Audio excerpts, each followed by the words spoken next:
Reiner's classic 1984 mockumentary, This Is Spinal Tap, was a scathing satire of rock band culture and the music industry. And now, 40 years later, a new sequel reacquaints us with our favorite fake band. But after all these years, can Spinal Tap still go to 11? I'm Emil Niazi, sitting in for Elamin Abdelmahmoud. This is Commotion. The group chat is back. Maura Johnston is here. Richie Assaly is here. And Leila Latif. Welcome back, everybody. Thanks. Hey, hi. how's it going? Hey. Okay, so it's that time of the week where we dig into the big pop culture stories. We've got a couple of big music releases to dig into. But first, we need to talk about this. This is the site of Spinal Tap's reunion concert. Why New Orleans? There was a cancellation. Who was supposed to be there? An evening with Stormy Daniels. Oh. Obviously, there'll be the regular merch. Yes. And Hope has had a rather brilliant idea. Tap water. It says artisan. It's just tap water. It's tap water. We're still short a drummer. What happened to him? He sneezed himself into oblivion. Is that medically possible? Excited to hear what you guys think about that. That was the trailer for Spinal Tap 2, The End Continues, which, as you heard there, reacquaints us with the aging members of the fictional rock band Spinal Tap, played by Michael McKean, Christopher Guest, and Harry Shearer. Leila, let's hear it. Was it worth the 41-year wait? You know what? I'm 39, and so like this has basically been my entire life waiting for a sequel to the greatest comedy ever. And like I don't know whether I want more for it to not exist or for me to not exist. Oh my It was God. that terrible. It's when like something is so bad that it almost retroactively makes the original bad. It's just dire retreading of like the same old jokes. It seems to be about like 15 years out of sync with any like satire that would be like topical for like the present world or the present music industry. And like I just found myself sitting there in the screening asking myself like existential questions about like how can this talented a group of people make something this bad? And I wonder whether it's because Spinal Tap is kind of a little bit about like vulnerable underdogs, and these guys have been so successful for so long, they can't relate to the vulnerable underdog anymore. And so as a result, we just have like, I don't know, like a photocopy of a photocopy of a photocopy that just makes me like really sad. Okay, so Leila didn't love it, it sounds like, Richie. You're a big fan of the original Spinal Tap movie. You know, what were some of your expectations going into the sequel, and did it clear the bar? Yeah, so I set my expectations very low because, first of all, I think it's very rare that we get a comedy sequel that is good. And second of all, because the original Spinal Tap was so uniquely funny and inventive, it kind of invented the mockumentary, format, that it felt impossible that Rob Reiner would be able to capture that sort of lightning in a bottle for a second time. And, I'm glad I set the bar very low because, as Leila mentioned, this film has some pretty glaring flaws. But I will push back and say I had a really good time watching this, actually. I thought it was a lot of fun watching McKean, Guest, and Shearer, who are all now in their late 70s and early 80s, sort of tap into that chemistry and that deadpan humor after 4 decades. And, as Leila mentioned, it's not as fun as the original. The music's not as fun as the original. The cameos I found a bit awkward. There's Elton John and Paul McCartney showing up. It kind of takes you out of the movie. And the satire is far less sharp. But I think there's so much goodwill behind these 3 actors that it becomes really easy for me, at least, to root for them, especially the scenes where it's just the 3 of them kind of engaging in this improvised banter and talking nonsense. I think I'll say what made it more enjoyable for me, I went to a 4:30 screening yesterday, and it was almost no one in the theater except this group of about 6 men and women who were probably in their 60s and 70s, and they were just having a blast. They were laughing at every gag. They were singing along to the songs. I thought it made the atmosphere a bit more fun for me. So I don't think we needed this movie. It's but it was a movie that was very clearly made with those diehard Spinal Tap fans in mind. So I think if you're a big fan, I think you'll enjoy it, but if you're not, yeah, you should definitely steer clear. I mean, Maura, the original premise is that they're this big band from the 70s trying to adjust and stay relevant to the 80s. But I heard like a Stormy Daniels joke in that clip. Not exactly sharp, relevant satire for 2025. Do you think this kind of satire still works in this age? It's funny because I feel like a lot of bands used like I first heard about Spinal Tap when, bands were using it as a description of like misadventures that they'd had during concerts and stuff. But I think that, there is a place for satire. I think that the problem is the way that they depicted where Spinal Tap is now, I thought was a little off. Like at the end of the movie, which I'm not going to spoil, but there is a joke about them doing the cruise circuit. But like if you look at like the bands that were Spinal Tap, would have been Spinal Tap's peers when Break Like the Wind came out in the 1990s. They're all still touring. They have their own kind of cottage industry. I think also one thing is that like because the music industry is the way it is, like it's not like Spinal Tap is like a lagging behind in a way that's really noticeable. Like everybody's like, with the exception of a few superstars, everybody is kind of like in that struggling class of like just trying to get their name out there and trying to, like maybe have them remember. I feel like the more realistic thing would have been like, David St. Hubbins touring Spinal Tap with like people from, I don't know, like Hurricane or some band like Winger or something from the 80s. I mean, sadly we've got to leave it there, but I love the mixed sort of reactions to this. Now we're going to talk about a pop star who is still very much in the prime of his career.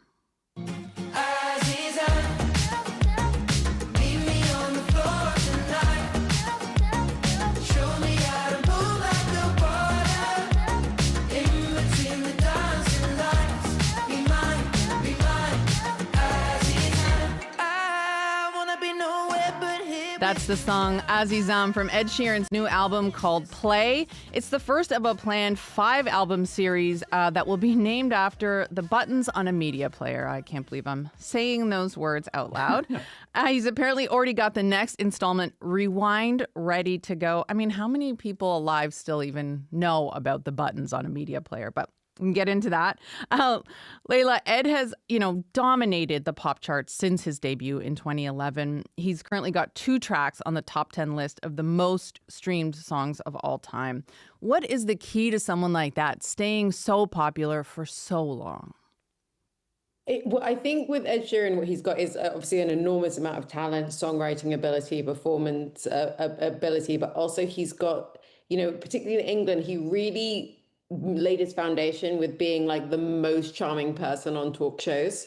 Like he would just like come onto these things and he would be so humble and like so funny and stuff. So it's like there was just like a groundswell that like came on him. Like everybody was just like rooting for this guy. But I mean, I guess he's like just proved his mettle. I mean, I've been listening to the album all day and I think it was perfectly serviceable. I think maybe the sort of like global influences of it all are a little shallow because everything still feels very distinctly Ed Sheeran with perhaps like a little bit of a beat, but like I can't help but root for the guy, and I speak on behalf of the UK.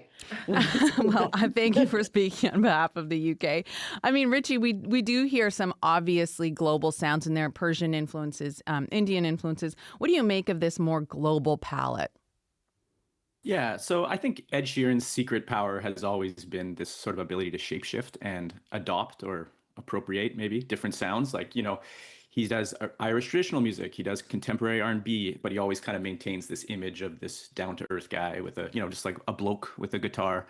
And I think with this album, he takes this approach to a whole new level where he's very intentionally trying to create these globalized crossover hits that might have an impact beyond just like the English-speaking markets. There's Sapphire, which he collaborates with Arjit Singh, who is a massive star in India. There's a remix of Azizam with Gagoosh, who's like a pop icon in Iran.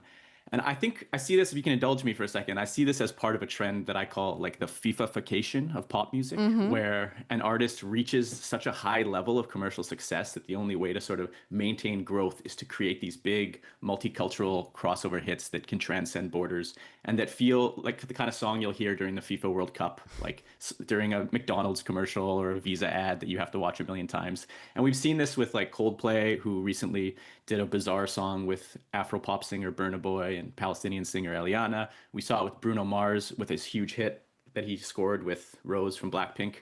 I think sometimes this works. Like, I think Sapphire is not a bad song, but more often than not, I find that these FIFA-fied songs end up sounding very bland or very contrived, like they were sort of dreamed up in a boardroom, right? Rather than the result of some genuine artistic curiosity. And I realize that's a very cynical take, but I think it's worked very brilliantly for someone like Ed Sheeran, who he's a global superstar. He's one of the very few artists who is touring in Asia and the Middle East. That he played in Mumbai last year. So yeah, like to kind of sum it up, I think like the World Cup itself, it's this music can be fun and it can be like feel good, but it exists as sort of like this fantasy of globalization. So it doesn't really do it for me, but that's kind of how I see it landing. No, I mean, it's a cynical point, but it really exactly sums up a type of song that we do here at the World Cup. So it's actually a very good point.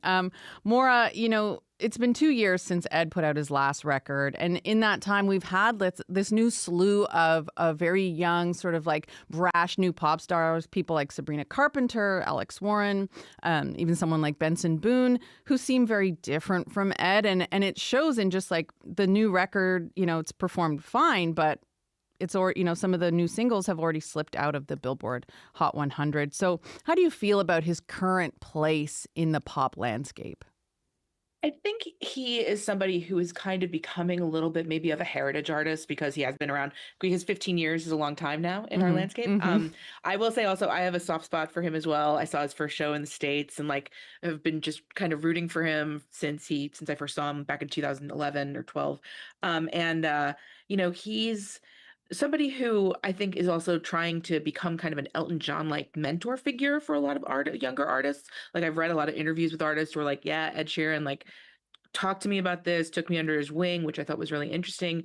And I think for the superstars who already exist, I'm thinking of like Lady Gaga and Ariana Grande, both of whom were at the VMAs on Sunday. Both of them put out records this year, significant releases, but they've kind of slipped out of the consciousness already. And I think that it's hard for anybody to get traction in this landscape.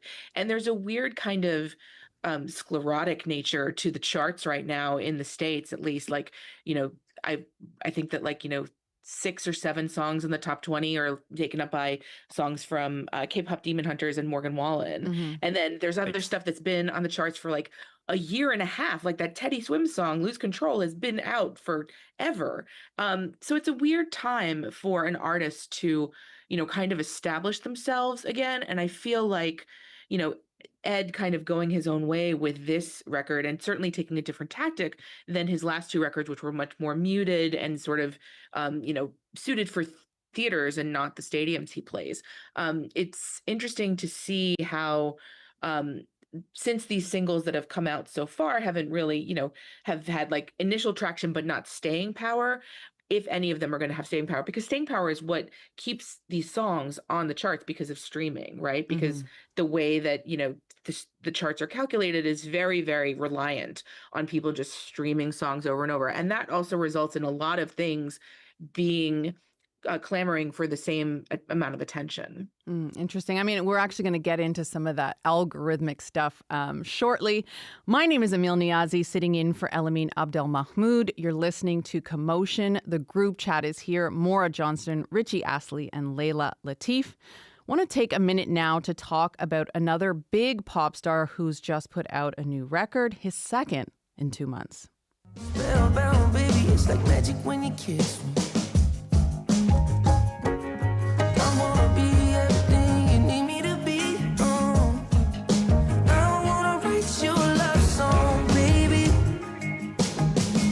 That's Justin Bieber with Love Song from Swag 2, the surprise sequel to his surprise comeback album Swag, which came out in July. Layla, the same way you root for Ed Sheeran in the UK, we really root for Justin here in Canada. And this new record sees him sort of sticking with that chill, lo-fi R&B vibe of swag. And like swag, this is also very long. You got 23 songs clocking in at 73 minutes. It's like movies these days. It's like, guys, well, remember when they were just 90 minutes? Richie, how are you feeling about the release of Swag 1 and Swag 2? So yeah, like you mentioned, I'm not like a Bieber fan, but I'm someone who's always, cheering for our boy from Stratford. And so I was actually pleasantly surprised when the first Swag dropped. It had been 4 years since he put something out. He was facing a lot of scrutiny and a lot of sort of, negative press. And it felt like Swag was this refreshing left turn into alternative R&B. He was working with Carter Lang, who's a close collaborator with SZA. He's working with Dijon and McGee, who are these relatively underground artists who have kind of emerged as these spiritual successors to Frank Ocean. And it seemed like not only did he have a pretty good grasp on this sound, but it felt like he was making it on his own terms. It felt like sort of a low stakes transitional record, like one that's signaling him doing his own thing in a different direction. The music didn't bowl me over, but it was like, I'm glad to see him doing his own thing. And I think the decision to release this behemoth of Swag 2, which you mentioned, it's like that makes the entire project 44 songs long and 2 hours and 11 minutes, which is just insanity for any artist to put out something like that. I think that kind of took the wind out of the sails of this project. I tried to listen to it this week and, on an individual song-to-song basis, these aren't bad songs. A lot of them are kind of minor, but he's got, like I mentioned, he's got a good grasp on this sound. But over time, it just starts to bleed into itself and becomes very sort of a one-note slog. It's very wife guy coded. It's got like this litany of sappy love songs. Like if you look at the titles, like I Think You're Special, Safe Space, I Do. Like it gets a little bit cringy. There's an 8-minute song called Story of God, which is just like spoken word kind of youth pastor sermon situation. I think it sort of just took the wind out of the sails of the original Swag. And I think people who do like this sound, it's sort of like, I like to call it sort of this underwater R&B production. I think they should just go listen to Dijon's new record. He produced a bunch of tracks on Swag, but it's called Baby, came out August. It's a far more dynamic, interesting record. And yeah, I think that's what people should go listen to if they find this interesting. He's in his dad era, and hey, I get it. Okay, I'm a mom of 3. Sometimes you just get caught up in the sauce of the new baby. Layla, are you excited for this kind of endless Swag summer, or is it, a little bit too much of a good thing?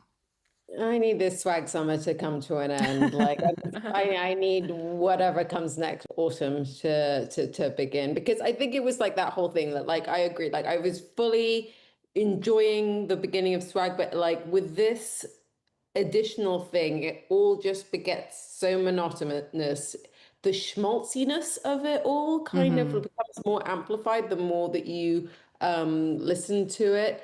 But it just all begins to feel very uncurated, where it's like so many of the great albums of the past few years or of all time have had like a really like tight concept to them.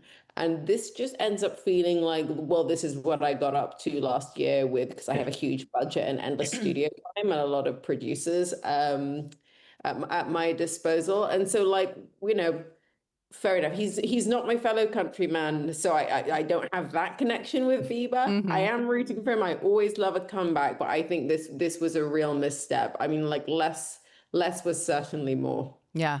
I mean, I always think, if Fleetwood Mac could cut Silver Springs from Rumors, some of these artists can cut some of the fat off of these albums. Yeah, well said. Thank you. Maura, Swag, the first Swag, got some of his best reviews in his career, but the reception for this has been a lot less enthusiastic.